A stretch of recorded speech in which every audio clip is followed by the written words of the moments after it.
Hi guys, so we're going to be looking at some rivers, lakes and mountains in Ireland, okay? And as we all know, Ireland is one of the most stunningly beautiful places in the world for its landscape and its rivers and mountains and lakes. And I'm sure last year many of us would have gone on holidays around Ireland. Okay, maybe some of us go on nice Irish holidays every year, but I know many people in the country who will be used to going on holidays abroad to the sun, were of course this year forced to holiday in Ireland. And I know a lot of people I know who would usually go abroad on the holidays were absolutely blown away with just how beautiful and spectacular some places in Ireland are, and it very much is true. So like I said guys, as usual, we're going to have a read of this. There's a few questions to go with it, but the main thing is guys that this is more of a opening of a door for you to go and do your own research. Okay, you know, what we read in class, what we read here isn't just done and dusted, door closed. It's, you know, it's giving you a chance to go off and do your own. Okay, that's where some of the real learning can take place, when you go and make your own discoveries, your own research. So please, if there is anything here that you find particularly interesting, go and learn more about it. Let me know, because that's really, really important. Okay, so we have here a map of Ireland, and we know that this is a physical map of Ireland. Okay, we know there's two types of maps. We have physical maps and we have political maps. Okay, political maps would show you counties and you know, counties, countries, things like that. Okay, I'm just going to see in this book, is there an example of a...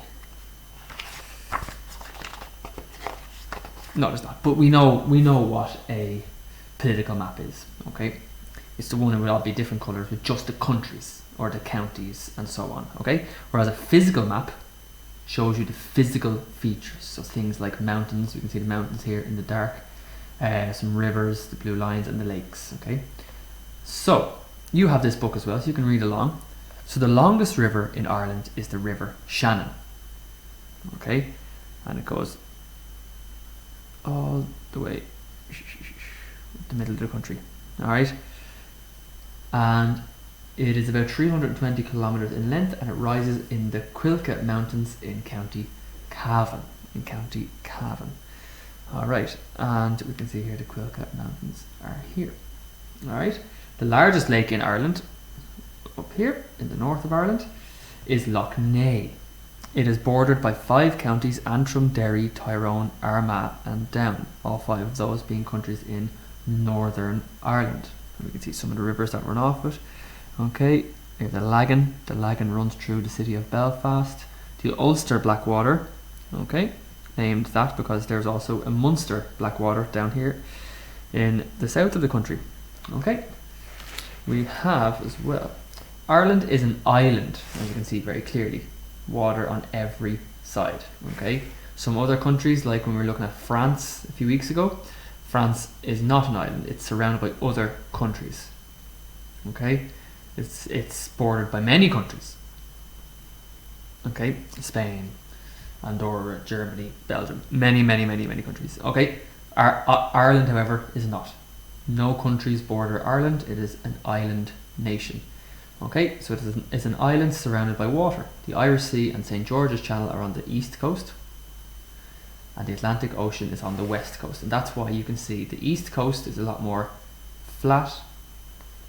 The west coast is very jagged, and a lot of ins and outs. It's very, very jagged. That is because the Atlantic Ocean is a lot stronger, wilder, and bigger waves, more storms, and it hits the coastline in the west a lot harder, and erodes over thousands and millions of years. It erodes away the land. That's why on the west coast you'll have a lot more jagged coastlines, and on the east a lot straighter, okay, because there's not much sea there, because we have England, Wales and Scotland here, and then all of Europe as well. So whereas Atlantic Ocean, the next country is, you're looking at Northern America, okay, so it's a lot wilder, bigger waves, okay.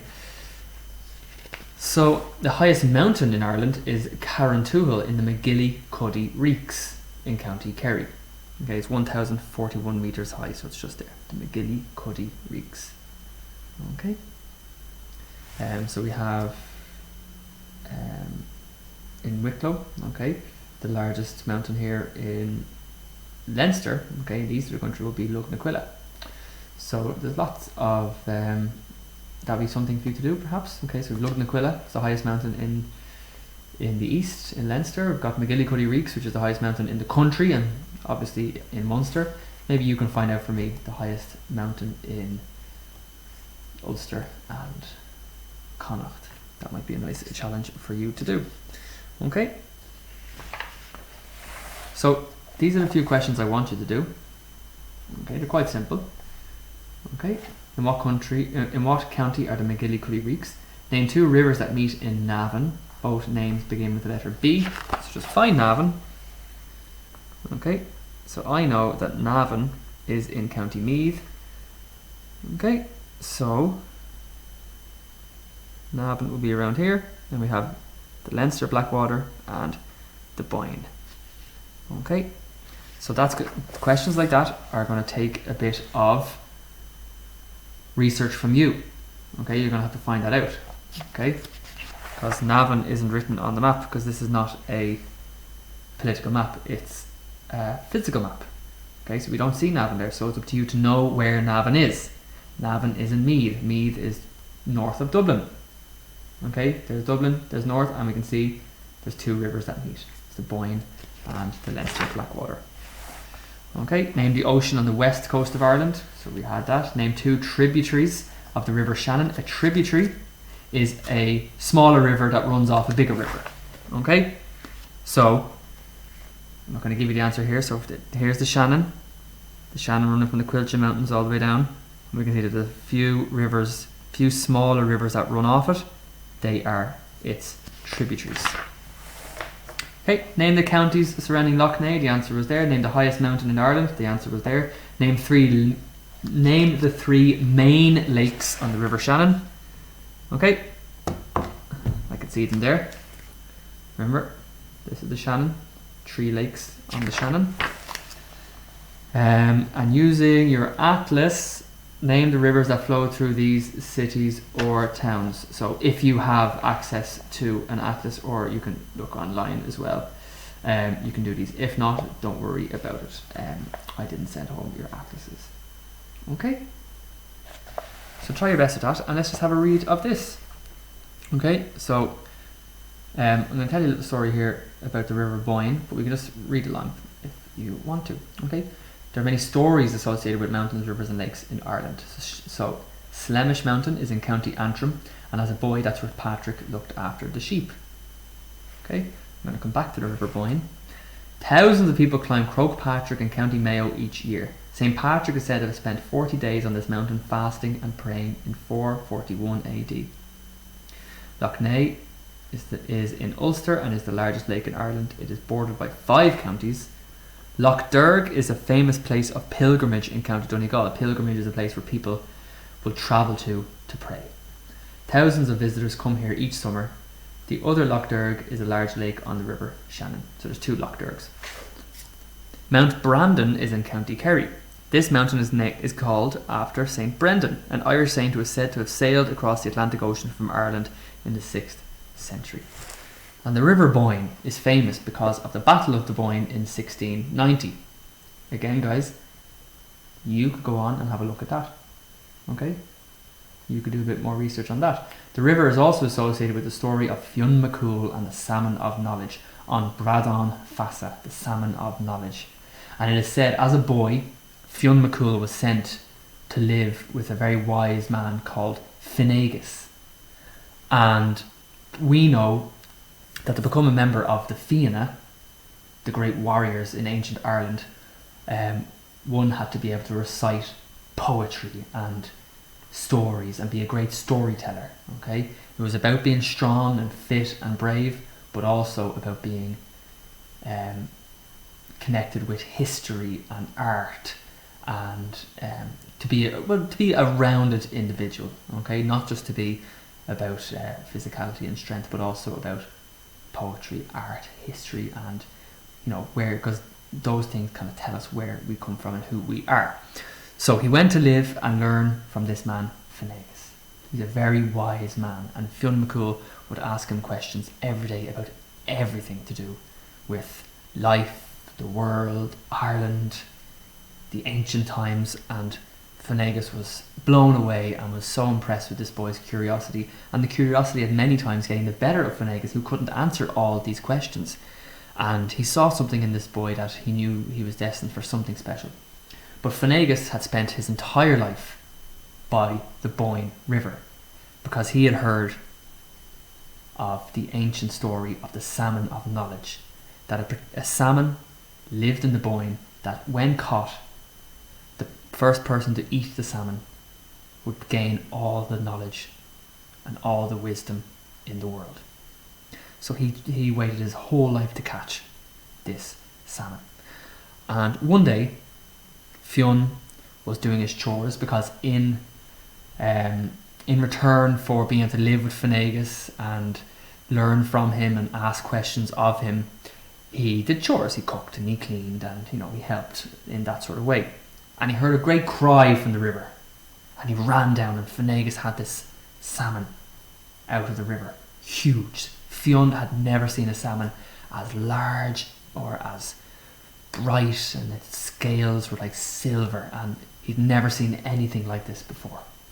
And Finnegas was so happy, and of course after all that time fishing he was starving, and he asked Fion, he set up a fire and he set up a spit to cook the salmon on, and asked Fion to cook it for him, and he warned Fion not to eat the salmon, that he was to be the first person to eat the salmon. And Fion was a very loyal boy. He was a good boy. He respected Finnegas' wishes and was just cooking the salmon. And as he was preparing the salmon, Fion accidentally burnt his hand off it. And what do you do if you burn your hand off something? What's the first thing you do if you burn your thumb? That's right, you put it in your mouth. Okay? You think of yourself burning, you put it in your mouth to help stop the pain of the burn. And he did that. But of course, he had touched the salmon, so part of the salmon was on his finger, and as he sucked his thumb to relieve the pain, he consumed part of the salmon before Finnegas. So Fion ended up being the first person to taste the salmon of knowledge, and instantly a change came over him, and he could see things differently, and he could see into the future, and he understood everything about the world, and he knew everything about his ancestors going back thousands of years to the very first people who lived in Ireland, the Tuatha Danann, who had been driven underground and then became the fairies who live underground, and he knew everything. And Finnegas came back, and he could see instantly the change that had come over Fion, and he was very disappointed and very sad that his whole life's work trying to catch the salmon of knowledge,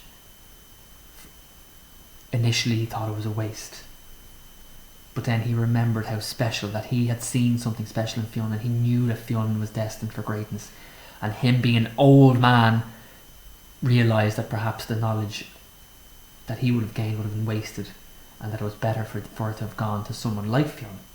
And as we know, Fion went on to become the leader of the Fianna. Okay, and would have his son Oisin, his grandson Oscar, and he would go on to do great things.